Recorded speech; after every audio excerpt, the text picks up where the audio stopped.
Good evening and praise the Lord. सबको जय मसीह की। जय मसीह की गुड।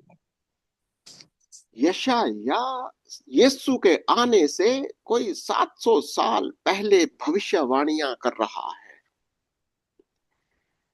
कि मसीहा जो आने वाला है, जो जन्म लेने वाला है, वो सिर्फ इजराइलियों का ही परमेश्वर नहीं है। इजराइलियों के लिए एक चिन्ह की तरह एक बालक उत्पन्न होगा, पैदा होगा। चिन्ह है वो, एक साइन है तुम्हारे लिए। पर लेकिन यही बालक स्वर्ग में वो राजा है, मसीहा है। और जो कोई उस पर विश्वास करेगा, विश्वास क्या करना है? मसीहा परमेश्वर का पुत्र है। और जो जो आज्ञाएं उसने दी हैं, चाहे वो सबत हो, आज्ञाएं हो, शिक्षाएं हो, जो मूसा के द्वारा उसने दी हैं, उन आज्ञाओं का वो पालन करे, यहोवा उसको भी आशीष देता है। और हमने ये देखा कि बहुत सारे राजा हुए जिन्होंने सचमुच में प्रभु का उसको विश्वास ही नहीं किया, उसकी आज्ञाओं का पालन भी किया। पुराने नियम पे ऐसे बहुत सारे राजा हैं। मलकी सिद्दीक जो अब्राहम के समय का था, वो भी कोई इजरायली थोड़े ना था, पर लेकिन उसका नाम लिखा गया यीशु मसीह की तरह। बल्कि यीशु मसीह की तुलना कर दी मलकी सिद्दीक की तरह। यीशु मसीह भी राजा भी है और याजक भी है। बिल्कुल ऐसे ऐसे लोग हुए। कुसरू, कुसरू जो कि इसका ईरान का या यहाँ का फारस का राजा, ईरान और इराक का बगल का सारा एरिया वो है, वो पर्शिया, वहां का राजा, उसको भी कहता है ये राजा असल। और देखिए, अगर आप ईरान की हिस्ट्री को देखेंगे, किसी राष्ट्र को देखेंगे, कोई ना कोई राजा होता है जिस जो उस देश की बेसिस फाउंडेशन होती है। आज भी फारस के अंदर उस कुसरू, अंग्रेजी में साइरस कहते हैं, उसकी प्रतिलिपियां हैं, उसके बहुत सारे स्टैच्यूज हैं, मॉन्यूमेंट्स हैं, और लोग उसको देखने के लिए जाते हैं कैसा राजा था। और वहां की जो सभ्यता है वो उसी राजा का, असल में वो कहते यही है हमारी सभ्यता, यही है हमारा विश्वास। और ये वाली जो बातें हैं, पूरे देश के लिए एक सम्मान की बात होती है कि उनके राजा कैसे थे। और यहां पर प्रभु का वचन यही सिखा रहा है कि परमेश्वर, हमने 55 चैप्टर के अंदर पढ़ा था कि परमेश्वर ने सबको बुलाया, हे प्यासो, जितने भी प्यासे हैं, जितने भी परमेश्वर की भूख रखते हैं, सब आ जाओ। सब जिनको प्रभु ने बुलाया और उनको क्या, उनको शोभायमान भी किया। हमने हमने 55 में देखा था। और वो उनकी वजह से क्या होता है, उनकी वजह से सृष्टि भी आनंदित हो जाती है। प्रकृति, देखिए, जब परमेश्वर ईश पुत्र पैदा होते हैं, जब ईश पुत्र इस जमीन पर आ जाते हैं, कैसे होते ईश पुत्र? हर एक जन ईश पुत्र है। हर एक इंसान बाय नेचर परमेश्वर की सृष्टि के अनुसार ईश पुत्र है। पर लेकिन हमें ईश पुत्र का वो जो हमारा दर्शन है, वो वापस लाना होगा। कैसे? विश्वास करो कि वही मसीहा जो परमेश्वर का पुत्र है, वो नंबर वन कहता, अल्फा मैं हूं, आई एम अल्फा, आदि और अंत मैं हूं। यीशु मसीह सबसे पहलौठा ईश पुत्र है। उसी की पहचान में आपको और मेरे को, सारे संसार को बुलाया, बनाया, ताकि हम भी परमेश्वर की संतान, उसके ईश पुत्र पुत्रियां बन जाए। और जब हम इस दर्शन को ग्रहण कर लेते हैं, समझ लेते हैं, आपका सिर्फ उद्धार ही नहीं हो रहा, आपकी सृष्टि भी आनंदित हो रही है। सृष्टि में भी परमेश्वर की वो सारी आशीष और बरकतें दिखाई देती हैं। और मैं हमेशा ही कहता हूं, आप इज़राइल को सिर्फ देखते चलो। अगर आप इज़राइल का अध्ययन करते हो, देखो कि जब से इज़राइल वापस आया, जब से परमेश्वर ने उनको वापस इज़राइल देश दे दिया, इज़राइल देश 1948 से लेकर आज तक देखिए कितना फलवंत किया, सृष्टि को फलवंत कर दिया। उस रेगिस्तान के अंदर जहां खेती बाड़ी, पेड़ पौधे नहीं हो सकते थे, परमेश्वर ने उसको फलवंत कर दिया। कैसे? जब हम प्रभु को, यीशु को मसीहा करके ग्रहण करते। आज इज़राइल इस इंतजार करता है, विश्वास करता है कि यीशु ही मसीहा है। हालांकि बहुत सारे लोग नहीं मानते होंगे यहूदी, पर मेजॉरिटी अब ये मानने लग गए हैं। और ये बात को प्रभु ने इस यशायाह के द्वारा सब जातियों को बोला, जो विश्वास करेगा मैं उसे फलवंत करूंगा। वो साइरस की दूसरी एग्जांपल है, जैसे ये फारस देश है। ये जो हमने देखा था कि परमेश्वर सब जातियों को बुलाता है कि तुम आओ। कैसे आओ? मेरे भवन में आओ। कैसे? मेरे मंदिर में आओ। और मंदिर कैसा?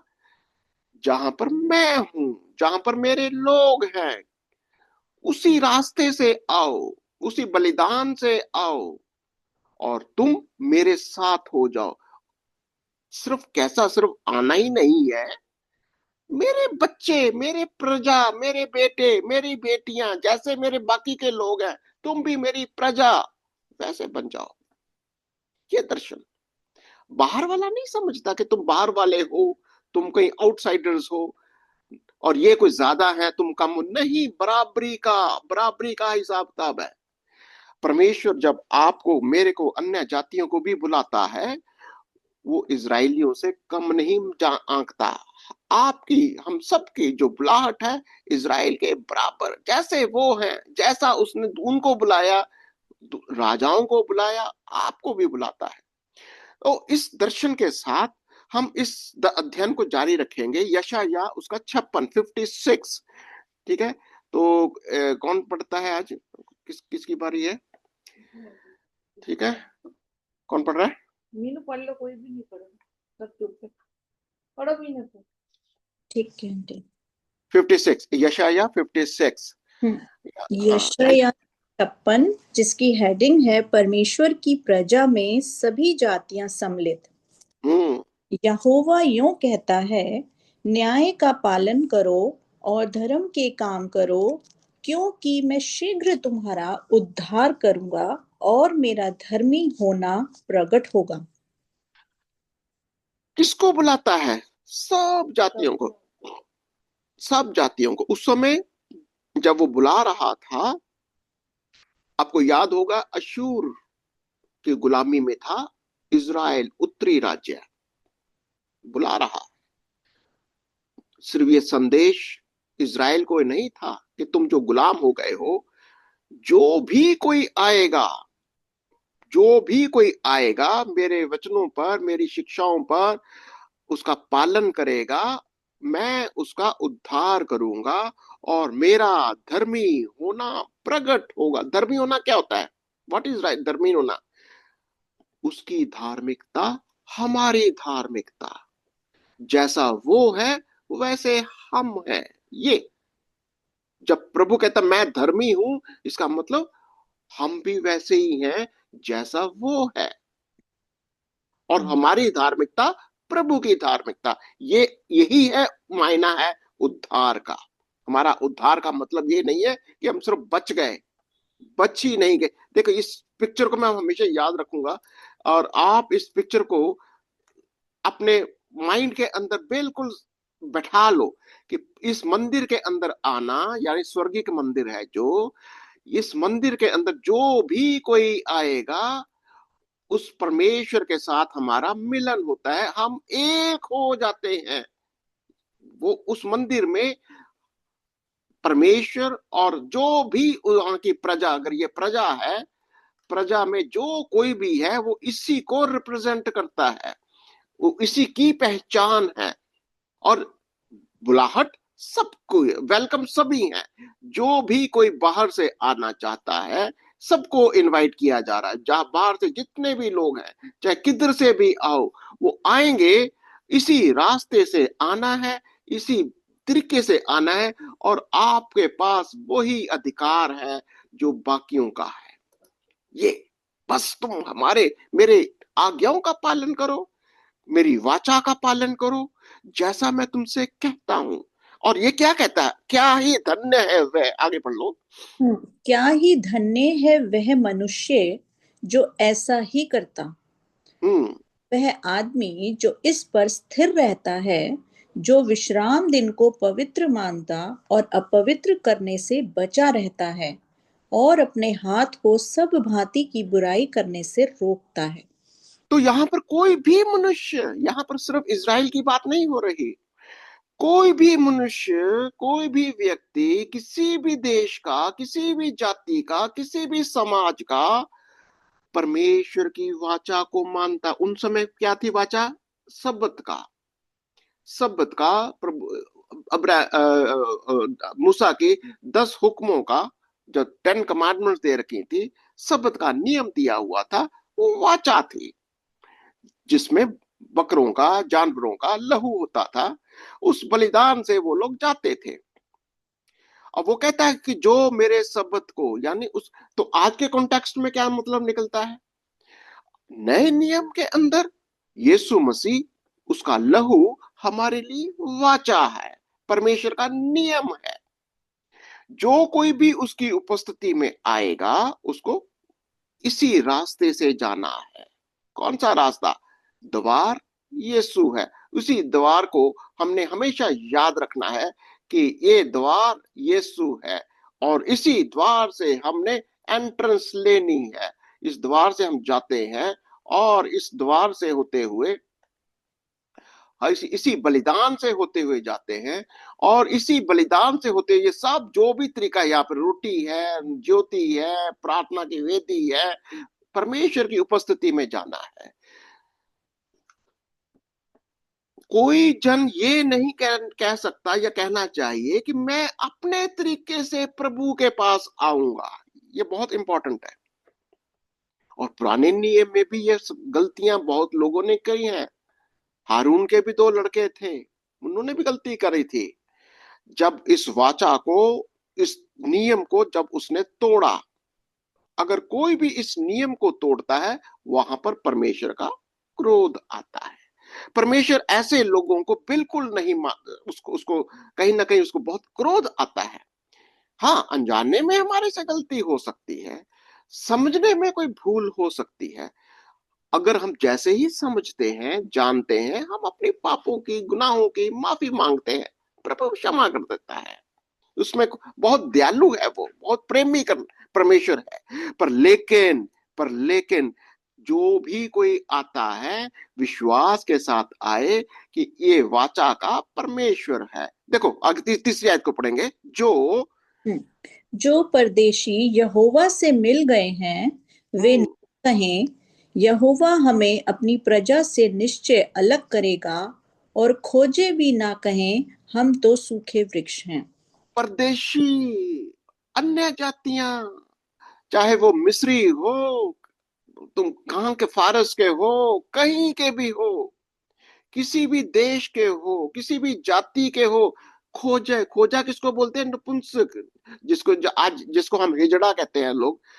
खोजिए यार, वो जो, कोई प्रॉब्लम नहीं है, आपका मेल फीमेल कुछ भी नहीं, आप खोजे हो, कोई प्रॉब्लम नहीं। आप सिर्फ, आप प्रभु के पास आओ, उसको ढूंढो, उसको ग्रहण करो, और प्रभु के उसमें अंदर आ जाएं।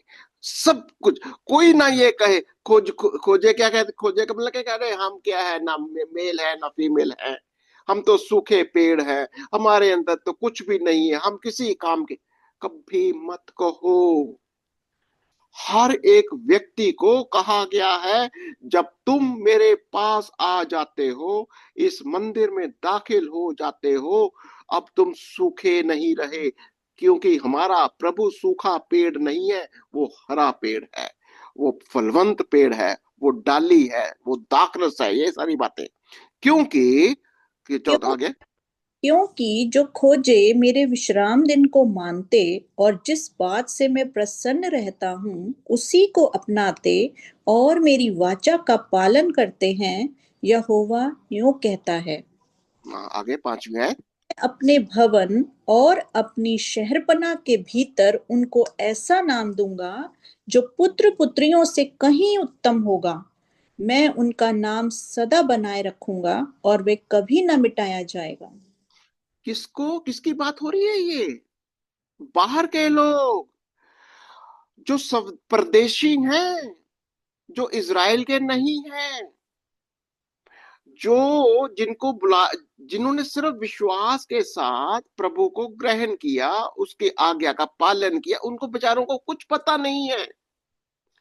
वो सिर्फ विश्वास करते हैं, आज्ञा का पालन करते हैं, और प्रभु का क्या क्या उसने कहा, मैं तुम्हें महान बनाऊंगा, I will make you great. कैसा कहता है, मैं तुझे उत्तम, तुम्हारी पुत्र पुत्रियों से भी कहीं उत्तम होगा, उसका नाम करूंगा मैं, और उसका नाम सदा बनाए रखूंगा। मैं अभी याद कर रहा था मलकी सिद्दीक की बात। मलकी सिद्दीक, ये कभी ना मिटाएगा। उसका नाम यीशु के बराबर का नाम कर दिया। मलकी सिद्दीक की तरह यीशु मसीह है, यानी विश्वास। ये विश्वास कहीं बहुत ज्यादा, ऐसा विश्वास, वो प्रभु को का वचन को, उसकी आज्ञा को ऐसा ठहराया गया, अब्राहम से भी ऊंचा दर्जा उसको दे दिया गया। अब्राहम को उसने रोटी और दाखरस दिया था, अब्राहम ने उसको दशमांश दिया था, याद है? परमेश्वर कैसा परमेश्वर है, वो किसी को भी अपने पास बुलाता है, जो भी आता है, अगर उसकी आज्ञा का पालन करता है, उसको बहुत ऊंचा स्थान भी दे देता है। साइरस, कसरू राजा, जो विश्वास में आया, कितना महान कर दिया। आज भी साइरस का, कुसरू देश को, फारस के देश देश को, वो आज भी उसकी पहचान है। आज भी ईरान की सभ्यता सब लोग देखते हैं, हैरान होते हैं कि ईरान में है क्या, पर लेकिन परमेश्वर ने उनको आशीष दी हुई है। वही एक नाम है जो उसके लोगों में अभी भी कहीं ना कहीं वो वास कर रहा है। हम देखेंगे उसको थोड़ा सा। और परदेशियों के बारे में क्या कहा है छठी आयत में? परदेशी भी जो यहोवा के साथ इस इच्छा से मिले हुए हैं कि उसकी सेवा टहल करें और यहोवा के नाम से प्रीति रखें और उसके दास हो जाएं, जितने विश्राम दिन को अपवित्र करने से बचे रहते और मेरी वाचा का पालन करते हैं। तो किस परदेशियों को करना क्या है? आपको सिंपल, आपको नियम को पालन करना, उसकी वाचा को याद रखना है। वाचा, वाचा क्या है? प्रभु का एक, प्रभु का नियम है। क्या है नियम? बहुत बड़े नियम नहीं है। प्रभु ने कहा सिर्फ दो ही आज्ञाएं मैं तुझे देता हूं। कौन सी दो आज्ञाएं? कि पहले विश्वास करो कि मेरा परमेश्वर, उसके अलावा और कोई परमेश्वर नहीं है। दूसरा, जैसा मैंने तुमसे प्रेम किया, तुम भी एक दूसरे से प्रेम करो। वाचा, यीशु का लहू, यीशु का लहू आपके गुनाहों के लिए, मेरे गुनाहों के लिए, सारे जगत के गुनाहों के लिए उसने अपना लहू बहा दिया, ताकि हम उसकी उपस्थिति में आ सकें। बस इतना सा ही तो बात है।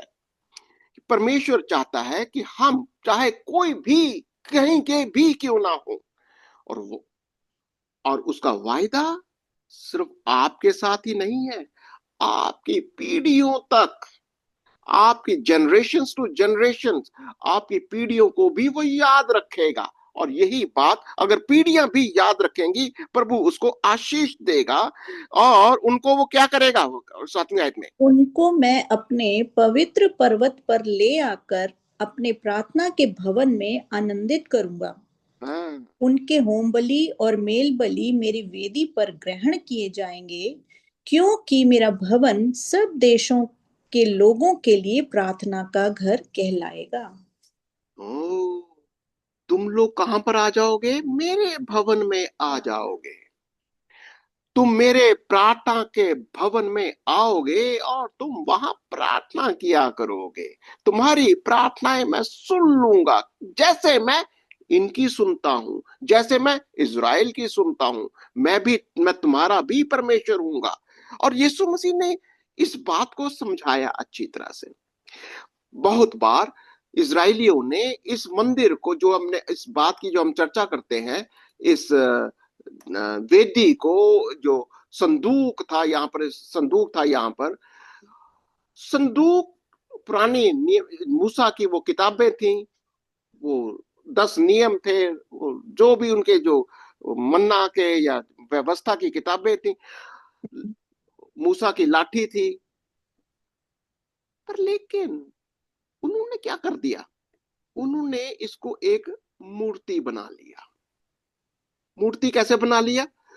उस लड़ाई में, युद्ध के अंदर भी वो संदूक उठाकर लेकर चल पड़े। हम्म। फिर हारे, हारे कि नहीं हारे? फिलिस्तीनियों से वो हार गए। हम्म। क्यों? देखिए, ये सारी बातें क्या थी, वो समझाने की बात है। अगर अगर सोचो, जैसे मैं आपको ये तस्वीर बार बार दिखाता हूं, इसका मतलब ये नहीं है कि ये तस्वीर तुम्हारे लिए एक मूर्ति बन गई और इसी की पूजा कर। नो, ये समझाने की बात है। ये समझो, इस तरीके से प्रभु की उपस्थिति में आना है। और यीशु ने कहा, ये जो मंदिर है, इस ढांचे की ओर, वो मूसा के मंदिर की ओर, वो उधर ना देखो। वो मंदिर पहले, यीशु ने कहा, वो मैं हूं। अगर तुम मुझ पर विश्वास करते, वो मंदिर तुम हो। कैसे मंदिर? ये मंदिर जहां पर परमेश्वर वास करता है। परमेश्वर का, तुम परमेश्वर के मंदिर। याद है किसी ने कहा, पहला कुरिन्थियों तीसरा अध्याय, कौन सी आयत है वो? 16वीं आयत। पहला कुरिन्थियों 3:16, और फिर 6 का 19-20 पढ़ दो कोई।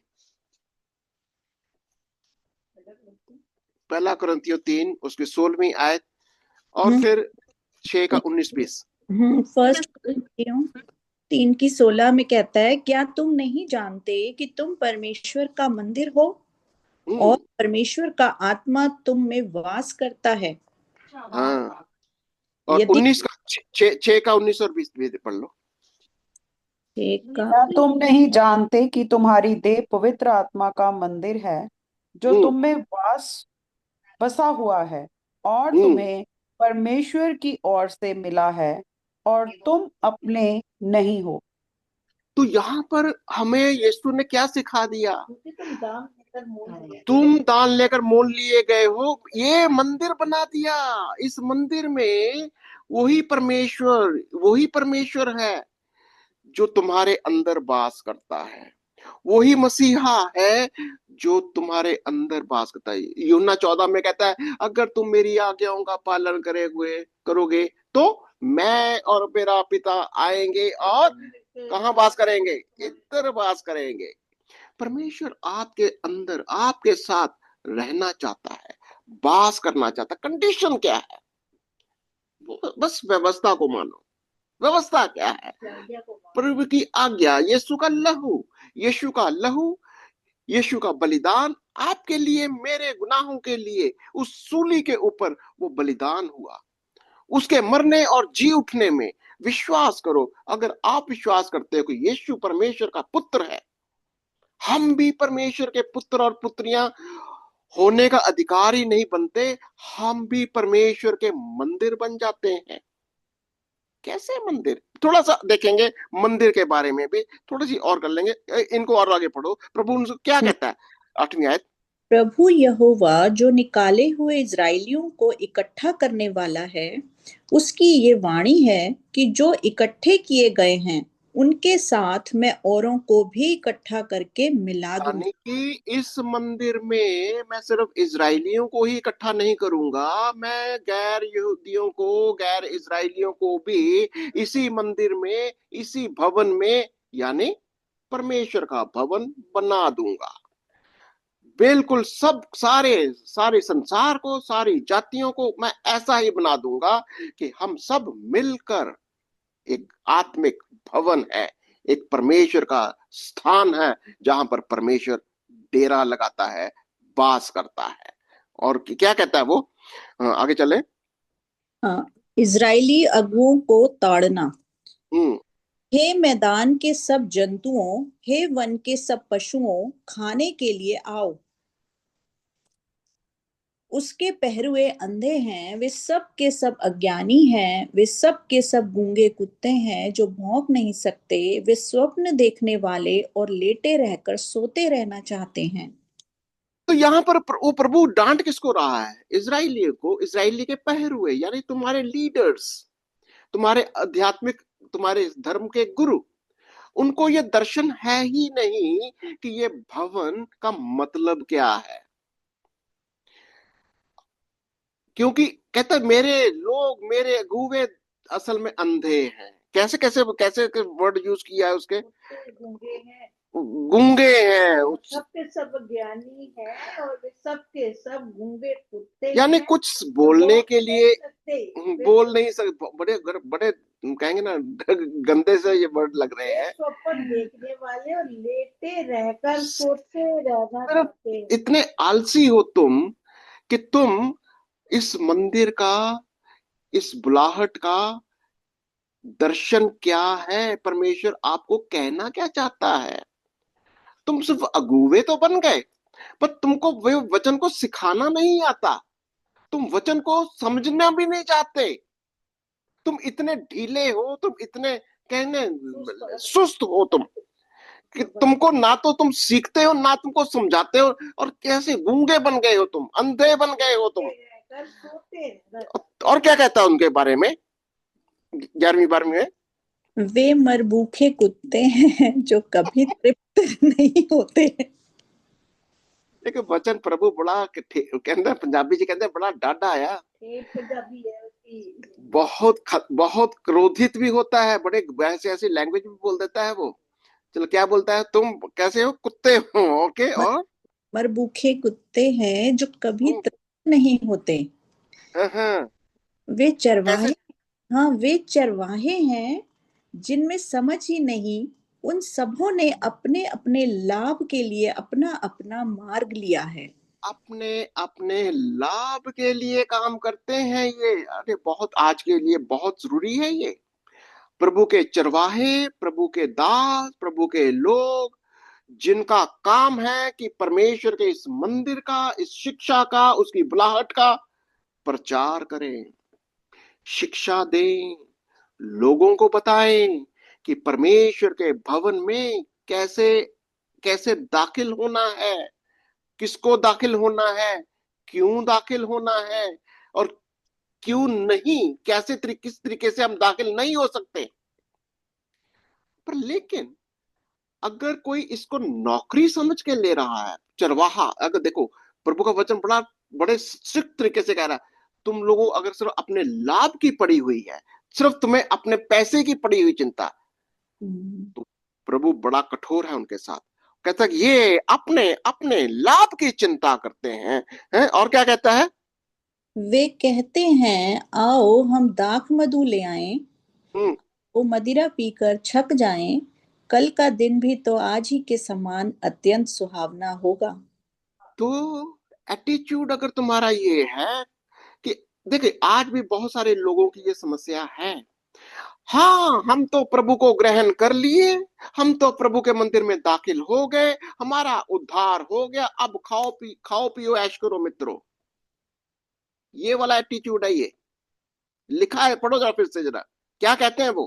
कहते हैं आओ, हम दाख मधु ले आएं, आओ मदिरा पीकर छक जाएं, कल हाँ, कल का दिन भी तो आज ही के समान अत्यंत सुहावना होगा। तो अभी तक तो कुछ नहीं हुआ, कल भी कुछ नहीं होगा, बस खाओ पियो, किसने कल देखा। बहुत डेंजरस एटीट्यूड है किसी भी प्रभु के दास का या दासी का, कि अगर हम परमेश्वर की सेवा में, अगर हमें आप सिर्फ अपनी ही नहीं चिंता करनी, हमने उन लोगों की भी चिंता करनी है जो परमेश्वर के भवन में आ रहे हैं, जिनको परमेश्वर का वचन हमें सिखाना है, जिनको परमेश्वर के वचन की का ज्ञान नहीं है। उनकी शिक्षा को देने के लिए, सब कुछ सिखाने के लिए वो जिम्मेवारी आपकी और मेरी है, जो प्रभु के दास और दासियां हैं। प्रभु ने कहा तुम मंदिर हो। मैं उस पॉइंट पर वापस आना चाहता हूं। तुम मंदिर हो, क्या तुम नहीं जानते तुम मेरे मंदिर अब मैं चाहूंगा कि एक एक ध्यान दीजिए। जब सुलेमान राजा मंदिर का निर्माण किया, तब उसने क्या कहा था। एक एक प्रभु का वचन पढ़ो, पहला राजा 8 और उसकी 41 से लेकर 43 तक। पहला राजा 8 41 से लेकर 43 तक। फिर ये सुलेमान राजा प्रार्थना कर रहा है जब उसने ये मंदिर का निर्माण कर लिया। फिर परदेसी भी जो तेरी प्रजा इज़राइल का न हो, जब वह तेरा नाम सुनकर दूर देश से आए, वह तो तेरे बड़े नाम और बलवंत हाथ और बढ़ाई हुई भुजा का सुसमाचार पाए। इसलिए जब ऐसा कोई आकर इस भवन की ओर प्रार्थना करे, तब तू अपने स्वर्गीय निवास स्थान में से सुन, और जिस बात के लिए ऐसा परदेसी तुझे पुकारे, उसी के अनुसार व्यवहार करना, जिससे पृथ्वी के सब देशों के लोग तेरा नाम जानकर तेरी प्रजा इज़राइल के समान तेरा भय माने, और निश्चय जाने कि यह भवन जिसे मैंने बनवाया है वह तेरा ही कहलाता है। 44 वर्ष है। जब तेरी प्रजा के लोग जहां कहीं तू उन्हें भेजे, वहां अपने शत्रुओं से लड़ाई करने को निकल जाएं, और इस नगर की ओर जिसे तूने चुना है, और इस भवन की ओर जिसे मैंने तेरे नाम पर बनाया है, यहोवा से प्रार्थना करे। जी। अगर आपने भवन का, जिसको हम कहते हैं इंडक्टिव मेथड में, इसको एक कुंजी शब्द बनाकर देख लो, और जब यीशु ने कहा वो मंदिर तुम हो, जब जब सुलेमान कहता है ये मंदिर में लोग क्यों आएंगे, जब लोग देखेंगे कि इस मंदिर में यहोवा परमेश्वर की उपस्थिति है, इस मंदिर में लोग आकर देखेंगे कि जब हम दुआ करेंगे इस मंदिर में होकर, वो हमारी सुनेगा।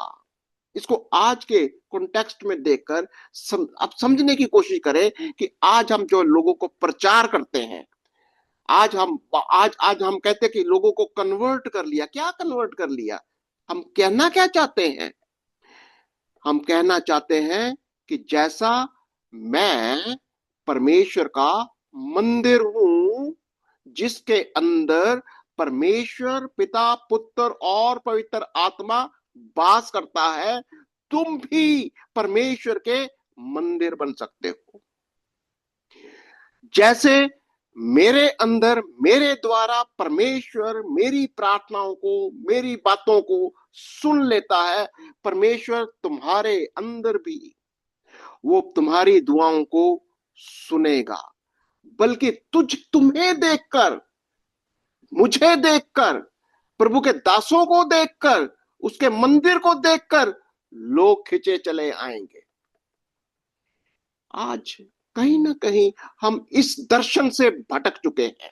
आज कलीसिया इस दर्शन से कहीं ना कहीं ईंट गारे पत्थरों के मंदिर की ओर ही देख रहा है, क्योंकि हमारा दर्शन सिर्फ ईंट गारे पत्थर का ही दर्शन मंदिर देख रहे हैं, और संसार भी उसी की ओर देख रहा है। वो भी ईंट गारे पत्थर, उन ऐसे जो घर है उन्हीं को तोड़ रहे हैं। बात ईंट गारे पत्थरों के मंदिर बोल की है ही नहीं। परमेश्वर ऐसे मंदिरों की बात कर ही नहीं रहा। परमेश्वर ऐसे मंदिर की बात कर रहा है जो आप है और मैं हूं। हर एक मानव जाति, हर एक इंसान, हर एक जन जो परमेश्वर ने अपने स्वरूप में उसने सर्जा है, सृष्टि की है। विश्वास करो कि जैसा यीशु परमेश्वर का पुत्र है, मंदिर है, उसके अंदर पिता पुत्र का वास है, उस पवित्र आत्मा वास करता है, आपके अंदर भी परमेश्वर आपके अंदर भी वास करना चाहता है। आप भी उसी सनातन परमेश्वर की संतान हो सकते हो। सनातन परमेश्वर है ये वो, जिस सनातन परमेश्वर का दावा हमारा देश करता है। हमारे देश में उस सनातन ईश्वर की बातें हो रही हैं। हम उसी सनातन ईश्वर की संतान है। उसी ने हमें सर्जा है और अपने ही स्वरूप में बनाया है। वो किसी ईंट पत्थर गारे के मकानों में, घरों में, मूर्तियों में वास नहीं करता। वो आपके अंदर और मेरे अंदर वास करता है। इस बात को अगर हम समझेंगे तो प्रभु का वचन कहता है कि उस ऐसे मंदिर, ऐसे लोग मेरे बहुत है, सिर्फ इजरायली नहीं है। यीशु मसीह ने कहा मेरी और भी भेड़े हैं, मेरे और भी लोग हैं जिन्हें मुझे अपने पास लेकर आना है। याद है यूहन्ना उसका 10वां अध्याय 10 का 16 पढ़िए। यूहन्ना 10 और उसकी 16वीं आयत। यूहन्ना 10 और उसकी 16वीं आयत में मेरी और भी भेड़े हैं, जो इस भेड़शाला की नहीं है। मेरी हम्म और भी भेड़ें हैं जो इस भेड़शाला की नहीं, मुझे हम्म उनका भी लाना आवश्यक है। वे मेरा शब्द सुनेंगी, तब एक ही झुंड और एक ही चरवाहा होगा। और भी भेड़े हैं, सिर्फ इज़राइल ही उसकी भेड़े नहीं है। सिर्फ इज़राइल का ही परमेश्वर नहीं है, वो आपका और मेरा भी परमेश्वर है। ये मंदिर, ये ईंट गारे पत्थर का मंदिर कोई मंदिर का अस्तित्व है ही नहीं। परमेश्वर उसको कुछ नहीं समझता। वो आपको मेरे को अपना मंदिर, अपना निवास स्थान मानता है। दूसरा कुरिन्थियों उसका 5वां अध्याय और 16वीं और 17वीं आयत को पढ़ेंगे एक बार। दूसरा कुरिन्थियों 5 और उसकी 16वीं और 17वीं आयत।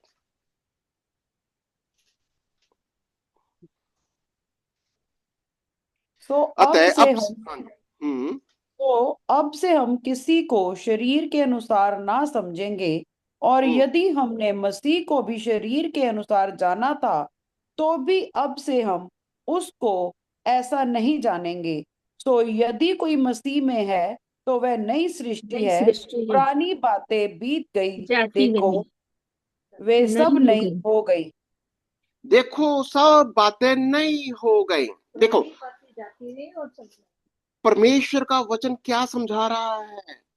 हम एक दूसरे को सिर्फ ईंट गारे पत्थर का ही मंदिर नहीं है, और ये कोई मांस और हाड़ का, ये हड्डियों का और लहू का ये मंदिर नहीं है। आत्मा हो तुम। अब से हम किसी को भी मतलब कोई भी जाति का हो, किसी भी धर्म का हो, किसी भी समाज का हो, हम उसको शरीर के अनुसार नहीं देखते। फिर से पढ़ो जरा उसको 16वीं आयत को। अब से हम किसी को भी शरीर के अनुसार नहीं समझेंगे। क्या? यद्यपि सो हमने मसीह को भी ऐसे देखा था और जाना भी था, परंतु अब मैं ऐसा नहीं देखेंगे। तो अभी हम क्या हैं? अब हम किसी कैसे देखेंगे? आत्मा के अनुसार। ठीक है। यदि कोई मसीह में है तो वो नई सृष्टि है, पुरानी बातें बीत गई हैं, सब कुछ नया हो गया है। हम प्रभु यीशु मसीह में, उसके बदन में, जैसा वो मंदिर है हम मंदिर है, जैसा वो परमेश्वर का पुत्र है हम परमेश्वर के पुत्र है। यही एक रास्ता है, यही एक तरीका है, यही एक वाचा है जो परमेश्वर ने हमको दे दी, ताकि हम दूसरों को भी ये बातें सिखाएं, यही प्रचार करें। मैं चाहूंगा कि आप भजन संहिता भी पढ़ा करिए। भजन संहिता भी बार बार इन सब चीजों को कहता है कि पहली बार भजन पहला अध्याय और उसकी पहली 6 आयतें पढ़ दे। फिर भजन संहिता 1 और उसकी पहली 6। भजन संहिता पहला, उसकी हेडिंग है धर्मी और दुष्ट मनुष्य। क्या ही धन्य है वह पुरुष जो दुष्टों की युक्ति पर नहीं चलता और न पापियों के मार्ग में खड़ा होता और न ठट्ठा करने वालों की मंडली में बैठता है, परंतु वह तो यहोवा की व्यवस्था से प्रसन्न रहता और उसकी व्यवस्था पर रात दिन ध्यान करता रहता है। वह उस वृक्ष के समान है जो बहती नालियों के किनारे लगाया गया है और अपनी ऋतु में फलता है और जिसके पत्ते कभी मुरझाते नहीं। इसलिए जो कुछ वह पुरुष करे वह सफल होता है। दुष्ट लोग ऐसे नहीं होते, वे उस भूसी के समान होते हैं जो पवन से उड़ाई जाती है। इस कारण दुष्ट लोग अदालत में स्थिर ना रह सकेंगे और न पापी धर्मियों की मंडली में ठहरेंगे, क्योंकि यहोवा धर्मियों का मार्ग जानता है, परंतु दुष्टों का मार्ग नष्ट हो जाएगा।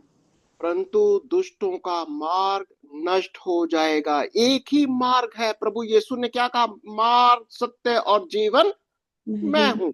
यही तरीका है परमेश्वर की उपस्थिति में आने का। अगर आप हम इस मार्ग से होकर नहीं आते, यही मार्ग है परमेश्वर के पास उसकी उपस्थिति में जाने का। ठीक है, अगर हम इस दर्शन को नहीं लेते, यही मार्ग, यही तरीका, यहीं से आना है। इसी रास्ते से, इसी बलिदान से, इसी वचन से, इसी शुद्धिकरण से, इसी सहभागिता से, ये यहाँ पर फेलोशिप भी है। प्रजा, ये प्रजा फेलोशिप है, लोग है, उसका बदन है। ये फिजिकल नहीं है, कोई मंदिर फिजिकल, वो चर्च जो हम समझते हैं वो ईंट गारे वाला नहीं, वो बिल्डिंग की बात नहीं हो रही यहाँ पर। आपकी फेलोशिप जो हम एक दूसरे के साथ करते हैं, जो यीशु मसीह में हम आत्मा में एक दूसरे को देखते हैं। हम शरीर के अनुसार एक दूसरे को नहीं देखते। अगर कोई शरीर के अनुसार किसी को भी एक दूसरे को देखता है, हमारे पास ये यीशु मसीह का मंदिर, यीशु मसीह का भवन, परमेश्वर की बुलाहट अभी तक भी क्लियर नहीं है। और वो गलती आपकी और मेरी भी हो सकती है अगर हमने सही शिक्षा ना तो ग्रहण की और ना हमने दूसरों को इस शिक्षा को दिया। आपकी और मेरी ये जिम्मेवारी है कि हम इस शिक्षा को, कि हम परमेश्वर के मंदिर हैं, हर एक भाई बहन को, चाहे वो कोई भी हो, हमें ये बात को समझाना है कि हम उस परमेश्वर के, उस सृष्टिकर्ता के, उसकी संतान है। जैसा यीशु ने कहा, मैं पहला उठा हूं, मैं पहला उठा हूं, और आपको और मेरे को उसी संतान में उसके जैसा होने के लिए बुलाया गया है। और रास्ता वही है, उसी रास्ते से होकर जाना। पर लेकिन कोई दूसरा रास्ता, सब दुष्ट का रास्ता है। सब लिखा है, वचन लिखता है, सब रास्ते, बाकी के रास्ते दुष्टता से हैं और परमेश्वर उसको नाश कर देगा। प्रभु नहीं चाहता कि हमारे अंदर से कोई भी नाश हो जाए। हम अपने विश्वास के साथ प्रभु को ग्रहण करें, प्रभु को अपने मन में आने दें। आप सिर्फ अपने को ही नहीं, दूसरों को भी ये वचन सुनाइए, और अपना ही उद्धार नहीं, दूसरों का भी उद्धार करें। आपके पास कुछ भी सवाल हो, कैसा भी आपके मन में और जानकारी पाने का कुछ भी विषय हो, जरूर आप हमारे साथ संपर्क कीजिए। हम आपके सारे सवालों का भी जवाब देने की कोशिश भी करेंगे। आपके लिए हम प्रार्थनाएं भी करते हैं, करते भी रहेंगे। अगर आपका कोई प्रार्थना का विषय है, जरूर आप हमें लिखिए, और अपने अपने जो भी आपका पॉइंट है, कुछ भी आप लिख सकते हो। कोशिश करेंगे, हम आपका जवाब देंगे। और जरूर आप हमारे चैनल को भी सब्सक्राइब करिए, दूसरों को तक पहुंचाइए इसको। वचन है, हम सिर्फ वचन की सेवा करते हैं, वचन, सिर्फ परमेश्वर के वचन की सेवा। और आप भी हमारे साथ योगदान कर सकते हैं। जब आप इसको सब्सक्राइब करेंगे, लाइक करेंगे, दूसरों को फॉरवर्ड करेंगे, तब प्रभु की स्तुति, प्रशंसा, आराधना में आप हमारे साथ सहयोगी, आप हमारे साथ मिलजुल कर हम प्रभु की आराधना भी कर सकते हैं। हम आपके लिए प्रार्थना भी करते हैं। हाँ जी, आइए। धन्यवाद, धन्यवाद, धन्यवाद। स्तुति आराधना के योग्य हमारे जीवित और सामर्थी पिता प्रभु जी, हम धन्यवाद के साथ प्यारे पिता परमेश्वर आपके सामने अपने सर को झुकाते हैं पिता। सच में प्रभु हम धन्यवाद करते हैं प्रभु आज के इस दिन के लिए, प्रभु आज की सुंदर स्टडी के लिए खुदावन, जिसमें प्यारे पिता परमेश्वर आपने हमें हमारे जीवन के बारे में प्रभु जी आगे बढ़ने के लिए बहुत बड़ा वरदान रखा है पिता। ये सच है खुदावन प्यारे पिता परमेश्वर की जब हम अपने तरीके से सोचकर वचन को चलते हैं प्रभु, अपने आप को एक अच्छा चरवाहा, अपने आप को एक अच्छा अगुआ भी मानने लग जाते हैं प्रभु। लेकिन आज आपने हमारी आंखों को खोला है खुदावन। जब इस वचन को पढ़ रही थी खुदावन, तो प्रभु जी मुझे पौलुस का वो एथेंस में दिया गया भाषण याद आया खुदावन के, जब वो भवन में गया प्रभु और उसने उन लोगों के बीच में खड़े होकर कहा कि आओ मैं तुम्हें उस अनजाने ईश्वर के बारे में बताऊं। हाँ पिता, उसके उस प्रेम से खुदावंद, उसके उस बताए गए सच्चाई के रास्ते से कि जिस परमेश्वर की हम आराधना करते हैं वो सच में हाथ के बनाए हुए मंदिरों में रहने वाला परमेश्वर नहीं है पिता। सच में प्रभु तूने हमें रचा है प्रभु, हमें बनाया है प्रभु अपना मंदिर प्रभु, और तू हम में वास करता है। हमें अपने जीवन की गहराइयों को देखना है प्रभु कि हम अपने जीवन को कैसे जी रहे हैं प्रभु जी। पिता, सच में प्यार पिता परमेश्वर, बहुत बार जगहों में जब हम झांकते हैं प्रभु तो हमें अपने अंदर बहुत सारी चीज़ों में कमियां नजर आती हैं। और आज जब इस वचन को पढ़ रहे हैं खुदावन, तो ये वचन हमें उठा रहा है प्रभु, उभार रहा है प्रभु कि हम सच्चाई के रास्ते पे चलने वाले हो सके प्रभु जी। हम आपका धन्यवाद करते पिता कि जब इस आयत को पढ़ रहे थे कि हम अपनी तृप्ति के लिए नहीं प्रभु, केवल अपने पेटों को भरने के लिए प्रभु जी इस वचन का इस्तेमाल ना करें प्रभु। पिता, इस वचन को प्रभु तूने हमें इसलिए दिया पिता कि हम औरों को दे सके खुदावन प्रभु, क्योंकि तूने अपने में से उंडेल दिया प्रभु हमारे लिए, तूने अपने में से निकाल के हमारे लिए दे दिया प्रभु। जब यशायाह 53 को हम आगे पढ़कर आए हैं पिता, तो उसमें हमने देखा खुदावन कि तू कैसे हमारे लिए मारा गया, कुचला गया, तूने अपनी देह को कैसे हमारे लिए सर्व कर दिया प्यार पिता परमेश्वर। ऐसे ही प्रभु हमें भी प्रभु, जैसे तूने पिता की बात को माना प्रभु, हमें अपने जीवन को प्रभु अपनी इच्छाओं के लिए नहीं, अपनी अभिलाषाओं के नहीं प्रभु, वरन तेरी मर्जी को पूरा करने के लिए प्रभु, जिसमें तू आनंदित होता है प्रभु, उसके अनुसार अपने जीवन को बनाना है प्रभु जी। हम धन्यवाद करते प्रभु ब्रदर बीपी मैसी जी के लिए प्रभु, जब तेरे दास प्रभु इस वचन को हमें समझाते हैं प्रभु, आपका आत्मा हमसे बात करता है प्रभु, हमें आपके वचन को समझने में सहायता प्रदान करता है प्रभु आपका आत्मा। पिता, हम भाई के लिए प्रार्थना करते हैं पिता, अपनी पवित्र आत्मा की सहायता से प्रभु उनके घर को, उनको प्रभु हमेशा ऐसे भर के रखना प्रभु।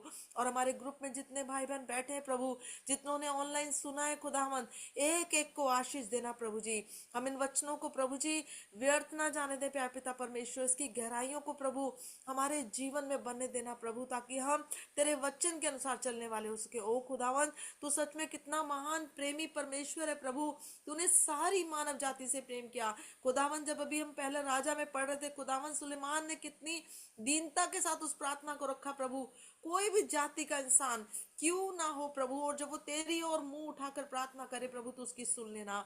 हाँ पिता, आज हम भी तुझसे यही प्रार्थना करते खुदावन कि हम जिन भाई बहनों के बीच में तेरे वचन को बताएं खुदावन, वो कैसे भी क्यों ना हो खुदावन, वो तुझे चाहे कितने भी विश्वास में होकर तुझसे प्रार्थना क्यों ना करे प्रभु, तो उन सुन लेना प्रभु जी, उन पे दया कर देना प्रभु, और प्रभु तू उनके मनों को भी जांच लेना प्यार पिता परमेश्वर प्रभु जी।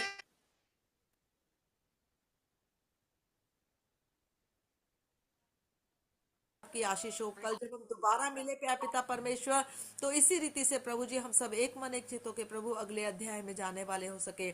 आज जो कुछ हमने सीखा है ये हमारे हृदय में बना रहे, हमारे मन चित्त में प्रभु जी वास करे प्यार पिता परमेश्वर, ये बातें हमारे चित्त से उतरने ना पाए।